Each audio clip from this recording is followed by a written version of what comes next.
I've never been on a plane. Let's start there. I mean, technically, I've been inside a plane, once, during a high school field trip to the Aviation Museum where we took photos inside an old Delta fuselage. But I've never been above the clouds. Never been offered pretzels by someone in polyester. Never reclined a seat into someone's knees. Never sat on a runway for 2 hours wondering why the pilot sounds like he's ordering Starbucks over the intercom. My sister? She's been to 31 countries. How do I know that exact number? Because she posted it on Instagram with a caption that read, 31 countries, 0 regrets airplane, over a photo of her doing yoga in front of the Taj Mahal. I was tagged in the comments. Miss you, bro. You'd love Morocco. At the time, I was ankle-deep in a puddle behind the warehouse, trying to retrieve a pallet that had slipped off a forklift and was currently floating toward the drain like a cardboard Titanic. So yeah? Our lives were different. Her name's Ava. She got all the good vowels. All the attention, too. When we were kids, she was the free spirit, and I was the steady one. Translated from parent essay, that means she does whatever she wants and we clap. He follows rules and we ask if he's doing enough. Ava dyed her hair pink at 15 and started a blog about eco-conscious henna. My mom told her she was expressing herself. I wore the same hoodie 3 days in a row and got a lecture about letting yourself go. By the time she hit 20, Ava had dropped out of college to find her inner compass. I, meanwhile, worked double shifts at Johnson's Freight and Packaging because my compass was called rent. The warehouse wasn't glamorous. Think giant concrete box with no AC, the hum of fluorescent lights, and a break room fridge that made sounds like it was trying to escape the building. I loaded trucks, broke down shipments, did inventory. My knees hated me. So did my back. But the pay was steady-ish, and nobody cared what brand your shoes were, just whether you showed up. And I always showed up. On time. Ready. Responsible. Boring. Ava sent postcards from Bali. I sent invoices to accounts payable. My parents still acted like she was the family prodigy. At one dinner, the one I could attend that month, my dad raised a glass and said, "To Ava, following her dreams." Meanwhile, I had just gotten promoted to inventory lead. Not a word. It wasn't jealousy. At least, not at first. It was just this growing ache, like I was watching everyone else run towards something beautiful while I was stuck holding the door open for them. Even Grandpa was quiet about it. Not cruel. Just distant. He lived 5 blocks from the warehouse, in the same house he built after the war. Once, when I was little, he let me hold his hammer while he fixed the deck. That was our bonding moment. Since then, he mostly waved from his porch like I was the mailman, not his grandson. Then one Thursday afternoon, everything shifted. It was mid-July, and the warehouse was a sauna with forklifts. I was stacking boxes of wholesale toilet paper, glamorous, I know, sweat sticking my shirt to my ribs, when I heard someone call out, "Is Owen here?" Now, normally, people don't visit the warehouse. We're not exactly open to the public. So when I turned and saw an old man in suspenders holding a clipboard like it was Excalibur, I nearly dropped a box of Charmin on my foot. It was Mr. Aldridge, my grandpa's best friend. The guy was like a walking encyclopedia of elbow grease. Owned a workshop downtown. Tinkered with everything from vintage radios to classic cars. I hadn't seen him in years. "Owen!" he grinned. "You still got those strong shoulders, or did the city soften you?" I blinked. "Sir, I work in a warehouse." He laughed. "Perfect. I need help lifting a drill press the size of your average horse. You busy this weekend?" That's how it started. No pitch. No promise. Just a gruff old man in dusty boots asking for help like I was still 12 and full of energy. "Sure," I said. Because why not? My Saturday plans involved laundry and disappointment. What I didn't know, as I stood there sweating through a company polo with a barcode on the sleeve, was that this was the moment everything changed. Not the yoga photo. Not Ava's 10,000th hashtag. Not my dad's toast. Just an old man with a clipboard and a rusty smile, offering me something no one else had in years. A chance. Saturday morning hit me like a box of bolts. I was used to early mornings. Warehouse life trains you to wake up before the sun and function on caffeine and back pain, but this was different. Instead of punching in to scan barcodes and break down pallets, I was headed to Aldridge's workshop, a place that smelled like oil, iron, and ambition. The man had turned his garage into a kingdom of gears. When I pulled up, he was already outside, fiddling with a rusted table saw like it owed him money. The shop behind him looked like a movie set from a film called American Ingenuity, the sequel. He handed me gloves and a pair of safety goggles that might have once belonged to Thomas Edison. "You any good with your hands?" he asked. I shrugged. "I mean, I've held a broom. And a barcode scanner." He snorted.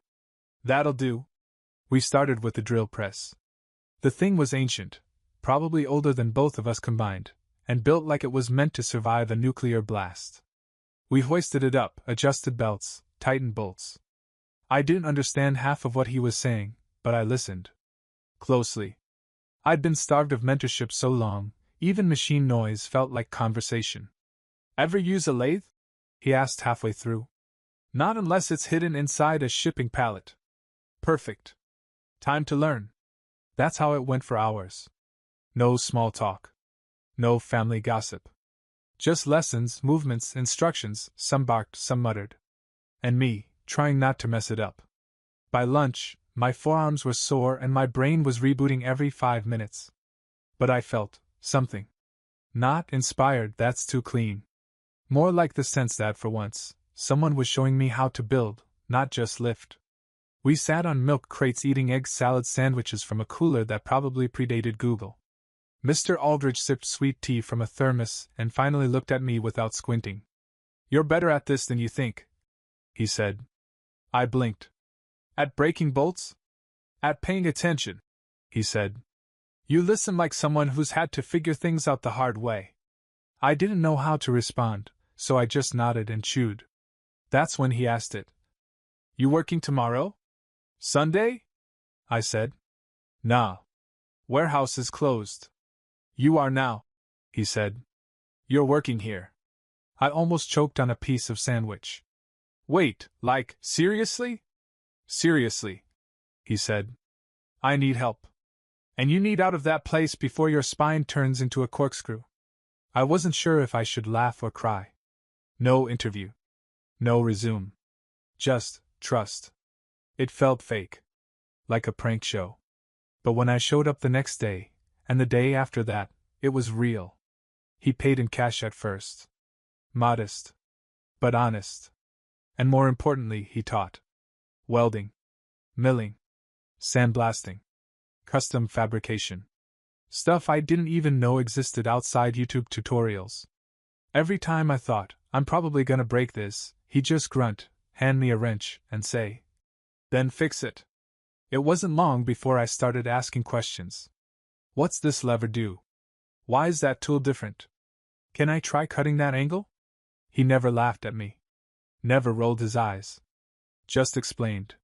It felt like someone had unscrewed the cap on my brain and poured in confidence. Ava called around that time. "Hey bro," she said. "How's the grind?" She was in Santorini, based on the mosaic backdrop and sea breeze in the background. I told her I'd started helping Mr. Aldridge. She laughed. "The old dude who fixed Grandpa's porch swing?" "Yeah," I said. "Turns out he runs a shop. I'm learning fabrication." Pause. "Oh. Like metal stuff?" "Yeah. Like actual skills." Another pause. "Well, just don't let him turn you into one of those weird guys who names their tools." "I already named the bandsaw," I said. "It's Carl now." She snorted. "You're such a dork." I smiled. Because that was the first time in years she sounded slightly off balance. Like she didn't know where to place me anymore. I wasn't the warehouse guy anymore. And she didn't know what to do with that. 3 weeks in, I stopped checking the time. Not because I was slacking, the opposite, really. The days flew by like they owed me money. One moment I'd be sorting scrap aluminum, the next I'd be 3 hours into a welding project with my phone still in airplane mode from the night before. Aldridge never micromanaged. He just pointed at metal and said, "Make it less ugly." Sometimes it was rebuilding old tools. Other times, custom parts for clients who said things like, "This needs to fit in a 1968 Mercury Cougar, but not look like it does." I had no idea what that meant. Aldridge just winked and said, "That's where you come in." Every job was a puzzle. And somehow, my warehouse-trained brain, built for patterns, stacking, repetition, fit right in. It was like solving Tetris, but with sparks and steel and the occasional risk of losing a finger. The moment I realized I wasn't just helping, I was good, came on a Wednesday. We were working on a client's custom smoker. Big beast of a project, half barbecue, half spaceship. Aldridge had gone to the back to grab fittings, and I noticed a measurement didn't align. Just by eye. I rechecked with calipers. Yup, off by a hair. So I fixed it. Realigned the braces. Welded a cleaner seam. Smoothed the corners like it was second nature. When Aldridge came back, he just stared for a second. "You do that?" he asked. "Yeah. It was off." He ran a hand over the weld. Nodded. Said nothing for a beat. Then, "You ever think about doing this full-time?" I blinked. I thought I was. "I mean your own shop," he said. "Brand. Clients. Real work. No warehouse safety vests. No punching clocks for people who don't know your name." It hit me like a dropped anvil. Me. A guy who used to microwave dinner in a plastic container labeled "employee use only," now being asked if I wanted to run my own shop. It felt impossible. And yet I didn't laugh it off. Because somewhere between welding joints and sweeping sawdust, I'd changed. I walked different. Stood straighter. Talked like someone who knew things. Confidence hadn't shown up all at once. It had arrived like rust, slow, creeping, permanent. That night, I started sketching logos in a dollar store notebook. Carter Fab Works was too formal. Owen Metalworks sounded like a bad tattoo shop. Eventually I settled on Ground Line. Simple. Clean. Like the stuff I'd built. I didn't tell anyone yet. Not even Aldridge. Especially not Ava. She was in Vietnam at the time, per her, working remotely. Story highlights. I say, working remotely, loosely. She posted a pic of her laptop open on a bamboo dock with the caption, "Emails and eels. Waterwave woman technologist." Meanwhile, I was welding in 95 degrees with sparks in my sock. But it felt real. Tangible. Mine. Aldridge helped me set up a website. He didn't do the internet, but he knew a guy who did, some retired Navy welder with a tech hobby and a love for grilled corn. I took photos of our past projects, typed descriptions like I wasn't terrified of sounding dumb, and hit publish. And then, something weird happened. People noticed. An old client shared the site on Facebook. A mechanic messaged me about a custom bumper. A guy from the hardware store asked if I could make signage brackets. It was trickling in. Slowly. But it was happening. That Friday, Aldridge handed me an envelope. "For your first solo job," he said. "He'd wants a custom steel fire pit with engraved initials. He's proposing to his girlfriend." I stared at the note. "Wait. He's trusting me with a proposal fire pit? You're the only one he saw in the shop last week. Said you looked like someone who gave a damn." I swallowed.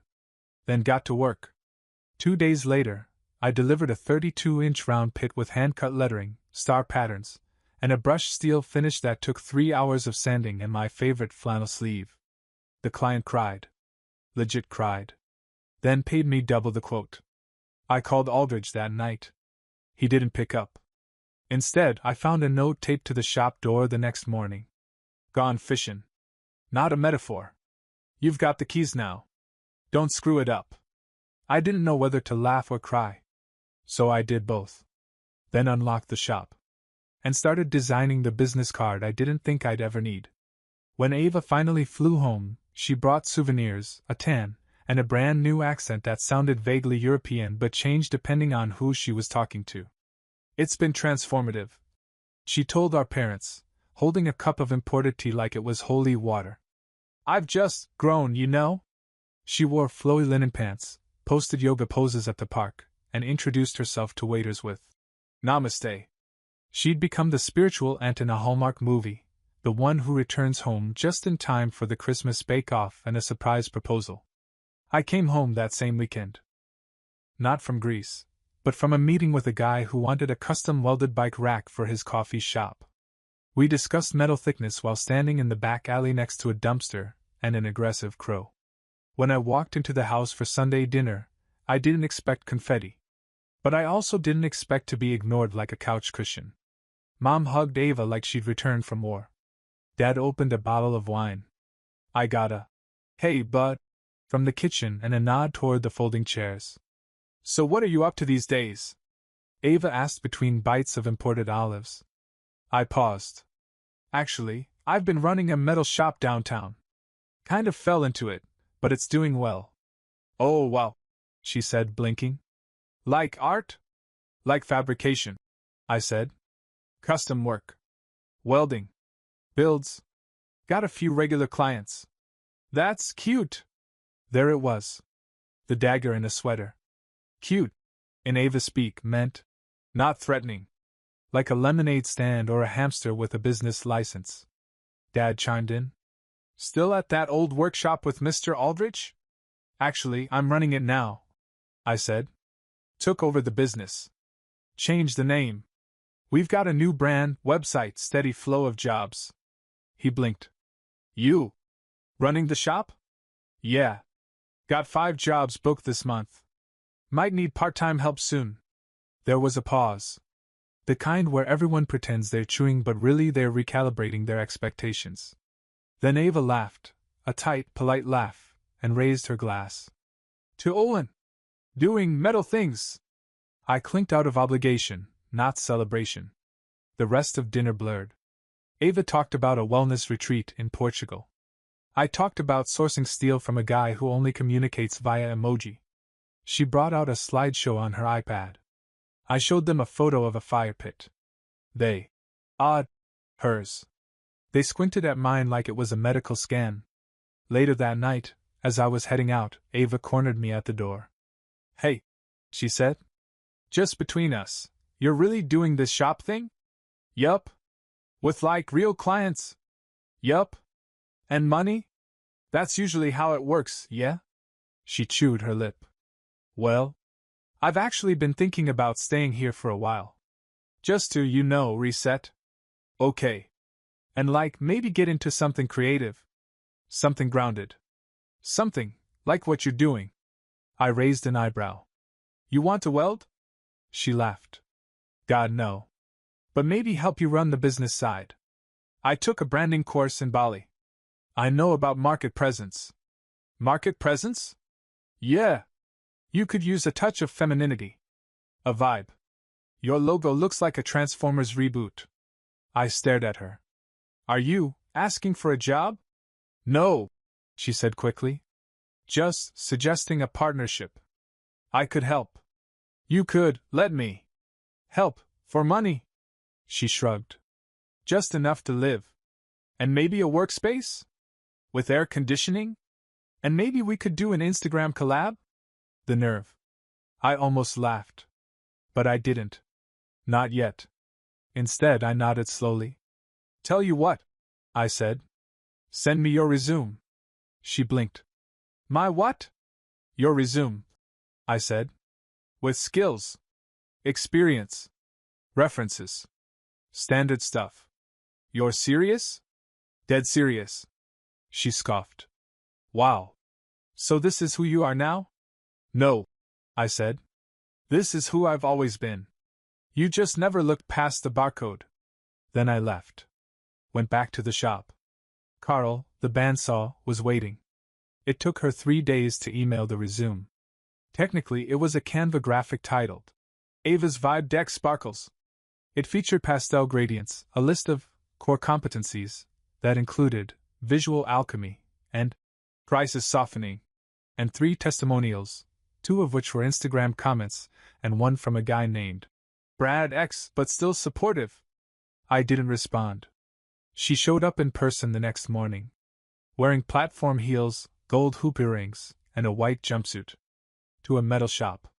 She looked like someone who got lost on the way to a music video shoot. "Good morning, coworker," she announced. "Are you trying to die?" I asked. She frowned. "Excuse me? Those shoes," I said. "The floor is concrete. The equipment weighs more than a smart car. The sparks are real." She waved it off. "I'm shadowing today. Observing. I read an article that said immersing yourself is key to personal reinvention. You're 10 minutes away from personal incineration." But she insisted. Said she wanted to connect with the energy of small batch industrial creativity. I offered her a welding hood. She asked if it came in matte black. I handed her the only one we had, scorched, scratched, and covered in marker that said, "This is not a purse." She looked horrified. But she wore it. That morning I let her sweep the shop. She documented it with a selfie. First day in the shop sparkles, your girl is stepping out of her comfort zone and into her power. By noon, she was exhausted. "This broom is aggressive," she said. "It fights back. That's gravity," I told her. At lunch, she refused the sandwich I offered because it wasn't Ayurvedic. Instead, she pulled out a Tupperware full of quinoa and raw beets. Bruno, Aldridge's old shop dog, sniffed it and walked away in disgust. She spent the afternoon rebranding my website from a laptop that somehow still had a cracked sticker that said, "Yoga, wine, naps."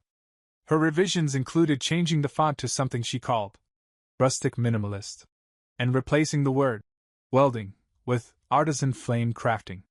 By 3 p.m., she was asking if we had interns. "You are the intern," I said. That's when she cracked. "I don't get it," she said. "How are you successful? You don't even have a business degree. You didn't study abroad. You don't know what ROI stands for." "Sure I do," I said. "Return on ignoring nonsense." She scowled. "You think you're better than me now?" "No," I said. "I just don't think I'm worse." She didn't reply. Just stood there, blinking like someone had thrown cold water on her TED Talk. For the first time, I saw it, that flicker of realization. The gap between her curated life and my actual work. The years she spent floating through airports while I lifted pallets and fixed stripped bolts. The privilege of calling failure a detour, while I called it Tuesday. That night, she didn't ask for a ride home. She just walked, heels in hand, feet dirty, silent. I didn't say anything, didn't gloat, didn't comfort. I just locked up the shop. Carl, the bandsaw, buzzed a little louder than usual, like he approved. 2 days after Ava's meltdown, the shop got quiet again. Peaceful even. No discussions about vibes. No repackaging steel as energy sculptures. No Canva pitches about vision alignment. Just sparks, sawdust, and the occasional cursing when I dropped something heavy on my foot. I didn't hear from Ava. And honestly, I didn't expect to. I figured she'd book a flight to somewhere with good lighting and weak accountability. That was her pattern. Try wilt leave. But then the email came. Not from her. From a guy named Luke Talbot. Owner of Talbot Coffee, a trendy cafe chain that had somehow turned plywood countertops into a lifestyle brand. He wanted a quote on a set of custom outdoor benches, something durable but aesthetic. Sleek, industrial, warm. A unicorn request, basically. He'd already received 3 bids. 2 from big-name fabrication shops in the city. And 1 from a design agency that offered to make the benches out of reclaimed ski lift parts. But someone, probably Aldridge's friend, had recommended me. I sent a mock-up, a budget breakdown, and a note that said, "No gimmicks. Just steel and sweat. And maybe a little fire." I expected nothing. 3 hours later, he called. "You're hired," he said. "You were the only one who didn't pitch me a brand story. I just want benches." We shook hands the next day. It was the biggest job I'd ever landed. 5 figures. Tight deadline. Full creative control. And if it went well, every Talbot Coffee location in the region would get the same benches, built by Groundline. I told Aldridge. He grinned, nodded once, and went back to cleaning a vice. The man had the emotional range of a toaster, but I could tell he was proud. I worked 14-hour days that week. Designing, cutting, welding, finishing. I sanded until my knuckles looked like forgotten raisins. My arms throbbed. My back mutinied. But every time I looked at the blueprints, I felt like I was building more than benches. I was building proof. Proof I wasn't a fluke. Proof that I could outbid and outbuild people with fancier logos and corner offices. I finished 4 days early. Delivered them in a rented trailer, covered in tarp, still warm from the final clear coat. Luke loved them. So did his staff. He took one photo. Posted it on the Talbot Coffee Instagram with the caption, "Built local. Built right. Built by someone who shows up." My phone blew up. Shares. DMs, inquiries. Someone from a distillery asked about barstools. A local park board wanted signage. Even a furniture designer emailed asking if I collaborated. I stared at the inbox like it had grown legs. And then, right on cue, my phone rang. Ava. I let it go to voicemail. She called again. Then she texted. Saw the Talbot benches. They're amazing. Seriously. Proud of you. Then another. Also, if you're hiring. I'm still interested. No Canva this time. Promise. I stared at it for a long time. I didn't respond. Not yet. I had work to do. The kind that didn't require glitter fonts or hashtags. Just calluses. And grit. She showed up on a Tuesday. No heels. No Instagram-ready outfit. Just jeans, sneakers, and a hoodie that looked like it had seen real laundry detergent, and not just dry shampoo mist. I was grinding down welds on a trellis order when I heard the shop door creak. She peeked in like a kid sneaking into a classroom late. Hey, she said. Voice small. Nose sparkle. I didn't say anything at first. Just lowered my face shield and let the grinder spin down. She held up a coffee. For you, she said. Decaf. I think. I forgot to ask. I took it anyway. She didn't walk in until I nodded. She didn't touch anything. Just stood near the wall, like she didn't know if she was welcome. Look, she said. I know I've been, a lot. Uh-huh. I came in loud. And clueless. And maybe a little condescending. I was going to say performative. But sure. That too. She shifted on her feet. It's just. I thought I had it figured out. My path. My journey, you know? Your vibe deck? She winced. Yeah. That. She took a deep breath. I've had 100 jobs. Pitched 1,000 ideas. None of them stuck. None of them felt like this. She waved a hand toward the shop. The heat. The noise. The smell. It's called progress, I said. Or melting paint. Either one. She laughed softly. I used to think work was supposed to be effortless. That if it was hard, it meant you were doing the wrong thing. And now? Now I think maybe hard means it's real. That it matters. I watched her carefully. This wasn't a pitch. This wasn't a branding campaign wrapped in self-awareness. This was Ava, stripped down. No performance. Just a girl who'd floated too far and finally wanted to touch ground. I don't need a title, she said. Or a corner office. Or an Instagram feature.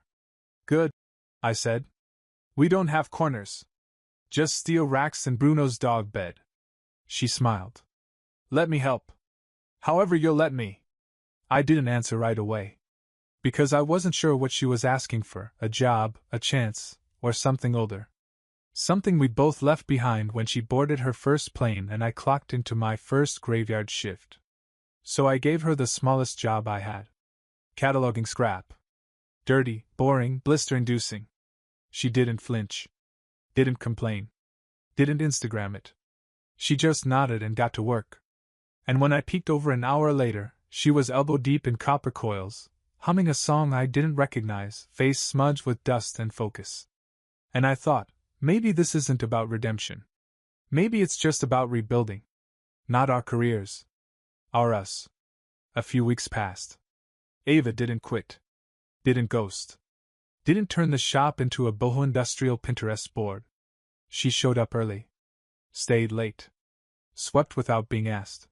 Stopped naming things like the vision zone, and started asking where the shop vac was. She even got used to Bruno, who once growled at her essential oil diffuser and hasn't trusted her since.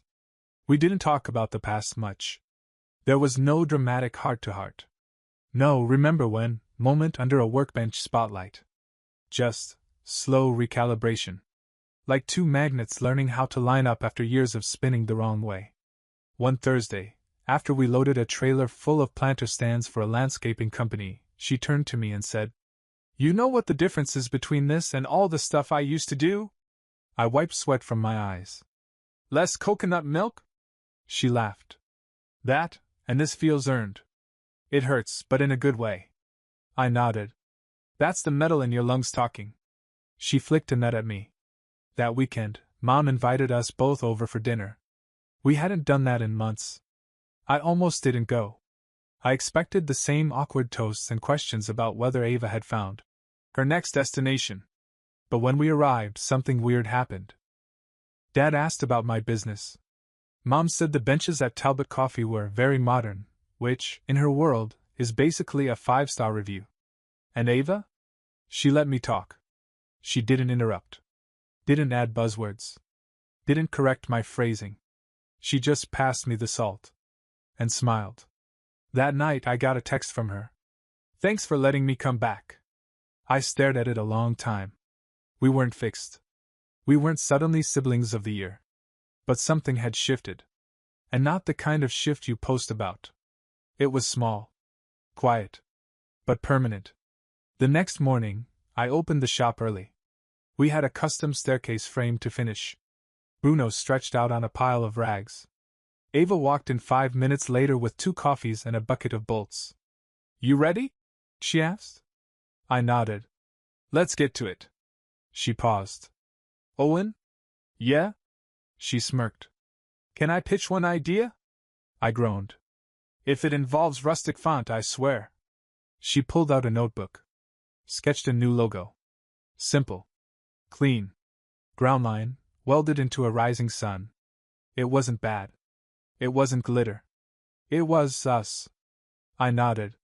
"Let's weld it," I said.